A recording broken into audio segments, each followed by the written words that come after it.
Olá pessoal, como é que vocês estão? Bem-vindos de volta para mais uma aula e hoje iremos trabalhar a pontuação nas orações, tá certo? E entre essas pontuações, vamos trabalhar aquelas que mais se destacam, que são a vírgula, tá? O travessão e os dois pontos, ok? Estão preparados para isso? Vamos embora!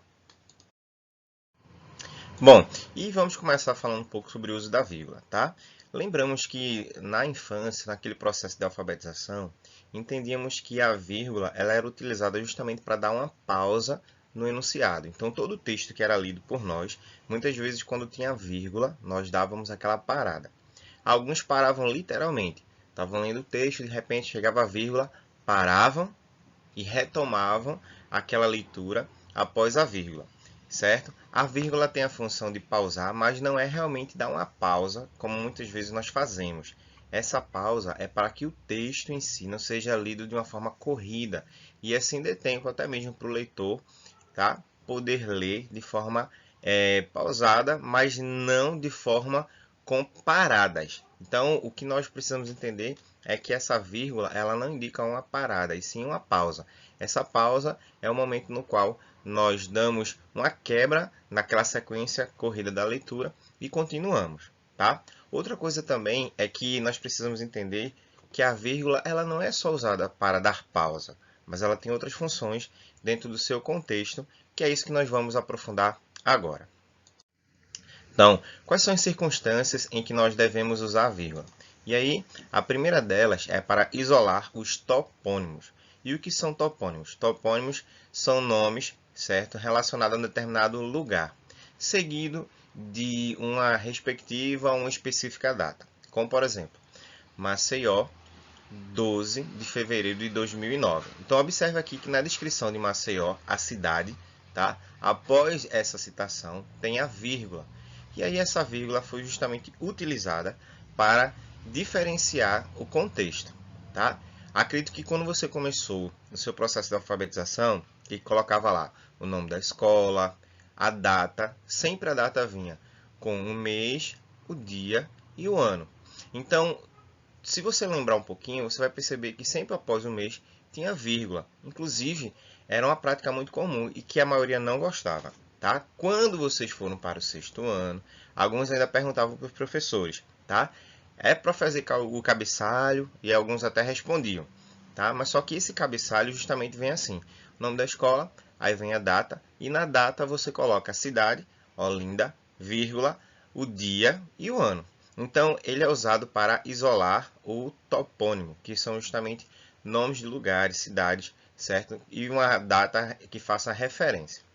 Uma outra coisa também é que é utilizada para separar as orações coordenadas assindéticas. Não sei se vocês lembram, mas as orações assindéticas, coordenadas assindéticas, são aquelas orações que têm o sentido completo, independente. Tem aqueles três elementos, já falamos muito, tem o sujeito, o verbo e o complemento, tá? E ela não precisa se ligar a outra oração coordenada através da conjunção. Então, quando usar a conjunção, ela é sindética. Quando não usa a conjunção, ela é assindética. É isso que nós estamos vendo. Então, as orações coordenadas assindéticas, elas são separadas por meio da vírgula. Vamos ver o exemplo aqui. Ao iniciar a reunião, vírgula, todos se apresentaram, vírgula. Começaram a discutir os assuntos pertinentes e chegaram a um consenso muito antes do esperado. Então, a primeira e a segunda vírgula indicam que nós temos aqui orações assindéticas. Elas se uniram a uma outra oração, mas não usaram conjunções. É isso também que serve o nosso conceito de vírgula, ok?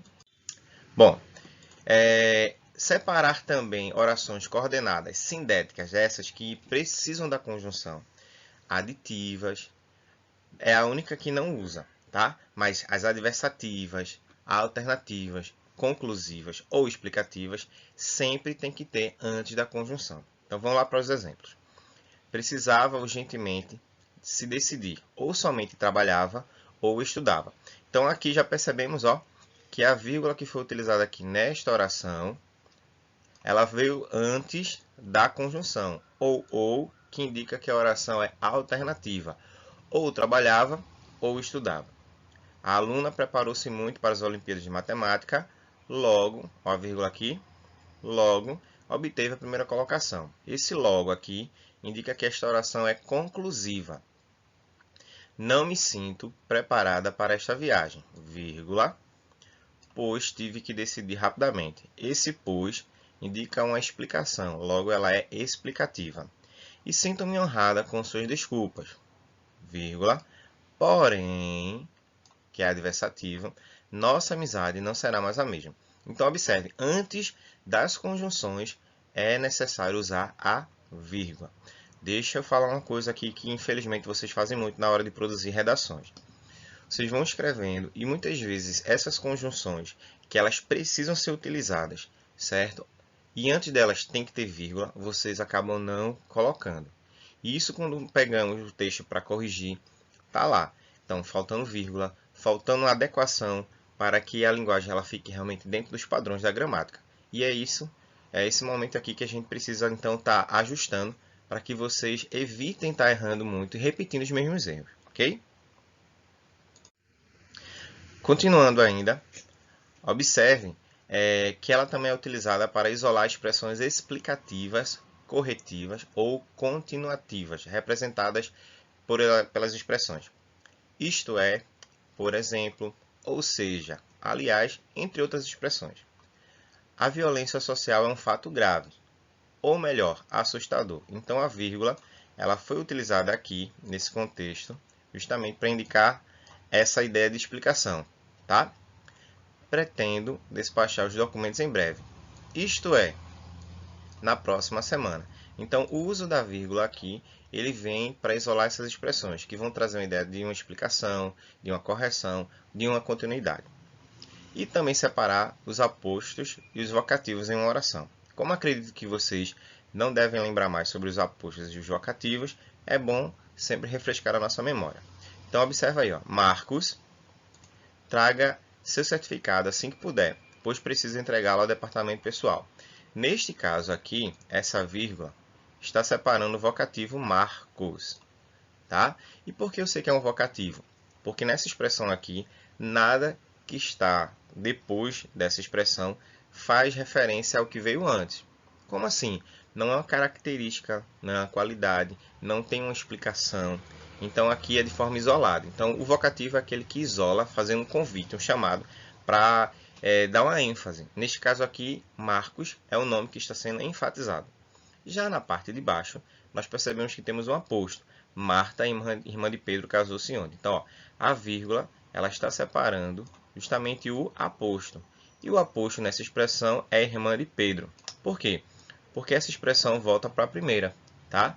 Então, Marta, por ser irmã de Pedro, foi mencionada aqui. Poderia ser qualquer uma Marta? Poderia, mas isso aqui está especificando quem era. Então, neste caso aqui, não era qualquer Marta, era Marta, que era irmã de Pedro. É isso também que a vírgula faz quando ela isola ou separa o aposto e o vocativo. Ainda falando sobre as circunstâncias em que a vírgula é utilizada, observamos também que são usadas para separar as orações adjetivas explicativas. Como assim? Já vimos que existem dois tipos de orações adjetivas, as explicativas e as restritivas. As explicativas são as únicas orações adjetivas que necessitam de vírgula, certo? Porque elas trabalham com sentido de aposto. Já a restritiva é aquela oração que não tem vírgula. Isso já vimos algumas aulas atrás. Então vamos lá, observar aqui o nosso exemplo. Os dinossauros que viveram há milhões de anos na Terra ainda exercem fascínio. Então observe que a vírgula aqui ela vem sendo utilizada justamente para isolar o aposto. E quando nós temos expressões como essa, certo? Dentro das orações adjetivas, nós dizemos que essa oração ela é explicativa. Por quê? Porque ela traz uma explicação. Dom Pedro I, imperador do Brasil, voltou a Portugal. A mesma coisa acontece aqui. Então, ó, a vírgula ela foi utilizada nesse contexto aqui, tá? Para isolar o vocativo e caracterizar a oração, certo? Adjetiva explicativa. Bom, outra coisa também é isolar um complemento pleonástico antecipado ao verbo. O pleonasmo é aquela expressão que ela dá uma ideia de que você já foi que já foi mencionado. Então, dá aquela ideia de algo que está sendo redundante. Como assim? A gente trabalha muito isso em figuras de linguagem. Acredito que vocês devem ter lembrado do pleonasmo, né? Subir para cima, descer para baixo, entrar para dentro, sair para fora. Então, essas expressões assim que falam duas vezes a mesma coisa são os pleonasmos. Veja o que é que temos aqui na nossa oração. Aos insensíveis, tá? Por que não ignorá-los? Então, observe que esse los ele está se referindo a um termo que já foi mencionado antes.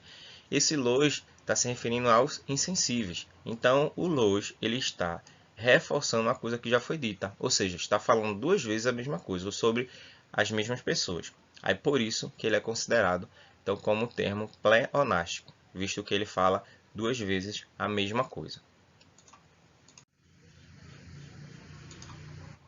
E outra circunstância em que nós também trabalhamos com o uso da vírgula é para indicar a supressão de um verbo subtendido na oração, tá? Como assim? O verbo ele não aparece, mas dá para entender que ele está presente dentro do contexto. Grande parte dos alunos estava trajada de country, Patrícia de caipira. A vírgula aqui está sendo usada para indicar que houve uma locução verbal. Estava trajada, tá? Se fôssemos trabalhar a frase completa, seria o seguinte.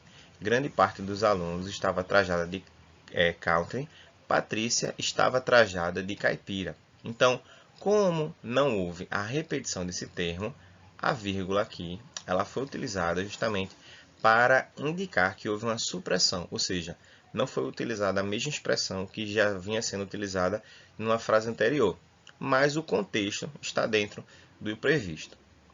Separar um adjunto adverbial antecipando ou intercalado entre o discurso. Naqueles tempos, havia uma maior interação entre as pessoas. Então, ó, naqueles tempos. Então, essa vírgula ela vem sendo usada justamente para separar um adjunto adverbial. Qual é o adjunto adverbial que nós temos aqui? Naqueles tempos, tá? Que dá aquela ideia justamente de tempo, relacionado ao tempo, naquela época, tá? Em tempos atrás. Então, nesse caso aqui, nós temos um adjunto adverbial. Sem que ninguém esperasse, repentinamente ela apareceu. Então, ó, repentinamente também é um adjunto adverbial, tá? Que é justamente o modo. Mais uma coisa que chamamos a atenção. Não é recomendado o uso da vírgula quando o adjunto adverbial for um simples advérbio, como por exemplo, seu irmão nunca considerou como amigo verdadeiro. Então, esse nunca, que dá a ideia de negação, não vai ser isolado por vírgula. Como também é usado para separar orações adverbiais desenvolvidas ou reduzidas. As orações adverbiais desenvolvidas são aquelas que têm em toda a sua estrutura conjunções.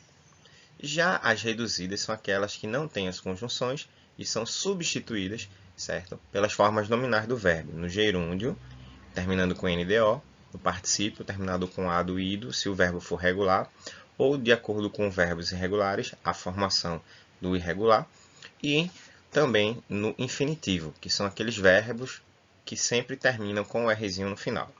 Então vamos lá. Ao chegar em casa, percebi uma apreensão. Então observa aqui que neste primeiro exemplo, o verbo chegar terminou com R. Aí ele está aqui na forma reduzida através do infinitivo. Caso queira conversar comigo, avise-me antecipadamente. Neste caso aqui, ó, a conjunção, a expressão usada caso, dá a ideia de condição. Então, o primeiro exemplo está reduzido e o segundo exemplo está desenvolvido. Isolar algumas orações intercaladas. Precisamos, pois, estarmos atentos a tudo o que acontece. Então, neste caso aqui, ele está isolando algumas orações. E a conjunção, pois, ela foi isolada no meio justamente para dar esse reforço. Quando a conjunção iniciar a oração, o uso da vírgula será dispensado. Se começássemos, pois, vírgula, precisamos, então neste caso aqui, ó, não ia ser necessário. Como ela veio depois do verbo, tá? No caso aqui a primeira oração é precisamos, ela vem justamente para isolar a segunda oração, separando ela da forma como o texto está colocado aqui para nós. Gostaria de parabenizá-lo pelo desempenho, pois percebi seu esforço. Neste caso aqui, só foi utilizada uma vírgula, porque ele está indicando aqui a ideia da participação de uma oração coordenada, sindética, pois explicativa, tá? Trazendo a ideia dessa explicação. Por isso que ela é utilizada para isolar orações intercaladas. E quando é que nós não devemos usar as vírgulas, tá? Então, ó, não se usa em hipótese alguma, tá, a vírgula quando alguns elementos sintáticos, aqueles entre o sujeito, o verbo e o complemento, certo, estabelecem uma ligação direta entre si. Ou seja, se tiver coisas que, se você colocar vírgula, você vai quebrar a ideia, a construção e o entendimento, você não precisa colocar. Então, vamos lá. Não se usa vírgula para separar o sujeito do predicado. É uma prática muito comum e acontece bastante na hora que algumas pessoas estão começando a criar textos, criando histórias, contando contos, certo? Elas vão separando o sujeito do predicado. Então, os alunos estão todos eufóricos à espera dos resultados. Então, observa aqui, ó, que essa barra que foi colocada aqui não é uma vírgula, tá? E que o sujeito, que no caso aqui está sendo representado pela expressão os alunos, não pode, em hipótese alguma, ser separado do seu predicado. Então, algumas pessoas, por não conhecerem, cometem um grave erro de colocar sempre uma vírgula depois do sujeito, mas só que esta vírgula ela não existe, tá certo? Outra coisa é, entre o verbo e seus complementos, não pode se colocar a vírgula. E esse complemento pode ser um objeto direto, que é aquele complemento que vem após o verbo, mas não precisa de preposição, ou um objeto indireto, que é aquele que vem após o verbo com a necessidade de uma preposição, tá?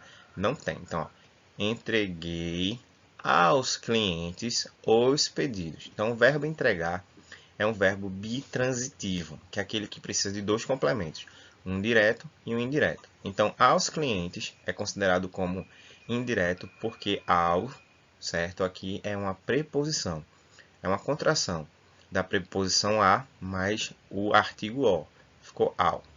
Já os pedidos é um objeto direto, porque após o verbo ele não precisou de preposição para se ligar ao complemento. Tá? Se pudéssemos inverter a frase, teríamos também da seguinte forma: entreguei os pedidos aos clientes. Então, observe que o verbo entregar se liga ao objeto direto e não precisa da preposição. Já o verbo entregar se liga à expressão clientes, mas precisou de outra palavra. Então, por isso que ele é chamado de indireto. Um outro caso também em que nós percebemos que não devemos usar a vírgula é entre o nome e o adjunto nominal ou complemento nominal. Então, vamos lá. Seu relógio de pulso foi apreciado por todos. Então, é comum algumas pessoas, com medo de estarem escrevendo errado, colocar também vírgula, certo? Após algumas expressões, como neste caso aqui. Seu relógio de pulso, vírgula, foi apreciado por todos. Sendo que esse foi indica que estamos trabalhando com um predicado. Então, se isso acontecer, você volta também ao erro da primeira regra, não separar o sujeito do predicado. Voltem, você tem amor à profissão. Então, a profissão é um complemento nominal, porque ele completa o sentido da palavra amor. Neste caso também, não pode ter vírgula antes. Você tem, vírgula, amor à profissão. Então, seria um erro colocar vírgula neste caso. Entre a oração subordinada substantiva e a oração principal, tá? Já vimos que toda oração principal é aquela que necessita de um complemento, e a oração subordinada é aquela que completa o sentido que está faltando na oração principal. Seu desejo era que todos o visitassem. Então, neste caso aqui, seu desejo é a oração principal e que todos o visitassem é a oração predicativa. E por que ela é chamada de predicativa? Ela é predicativa porque, como já vimos, ela tem o sujeito, que é no caso esse seu desejo, só que o verbo é o verbo ser, era conjugado, tá? No caso, no passado aqui, no pretérito perfeito, que todos o visitassem. Conjunção e o restante de complemento.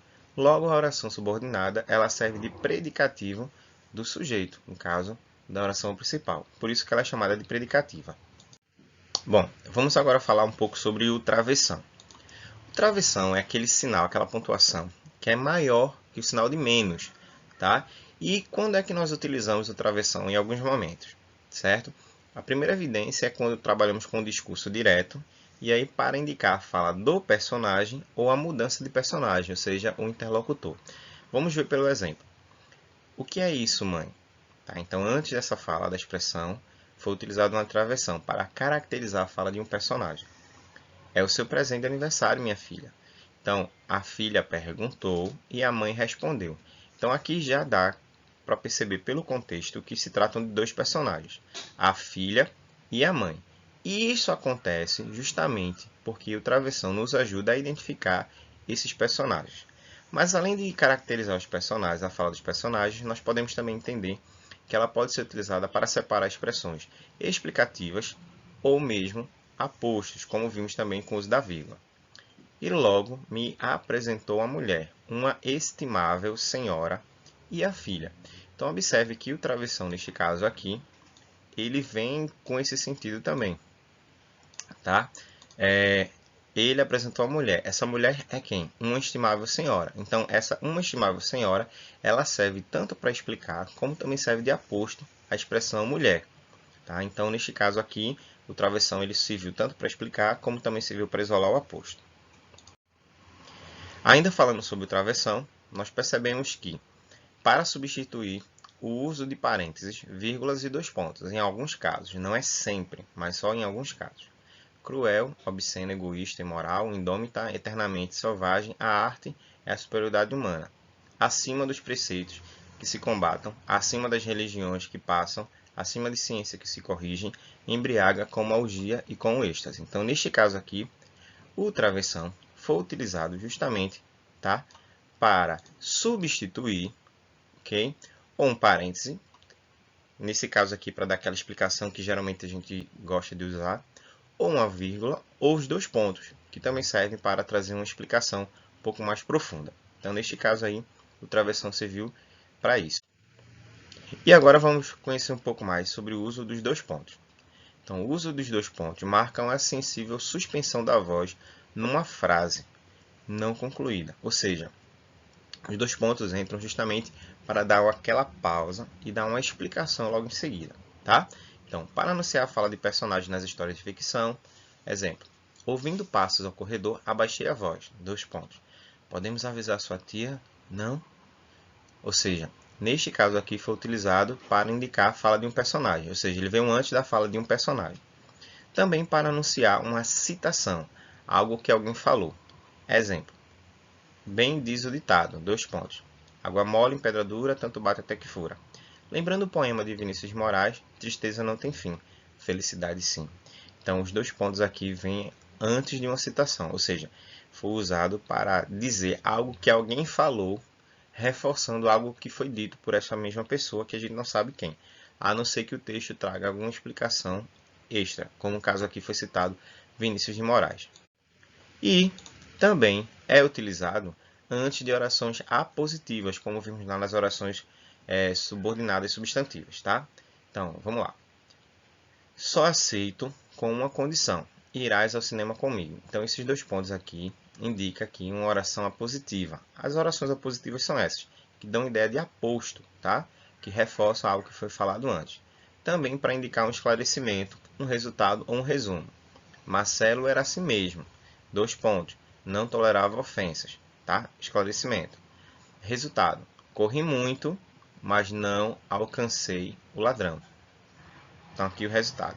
E em um resumo, né, montei um negócio e hoje estou rico. Então, nessas expressões aqui, de esclarecimento, resultado ou resumo, os dois pontos são utilizados justamente para isso, para trazer esse esclarecimento, essa explicação, tá, depois da pontuação.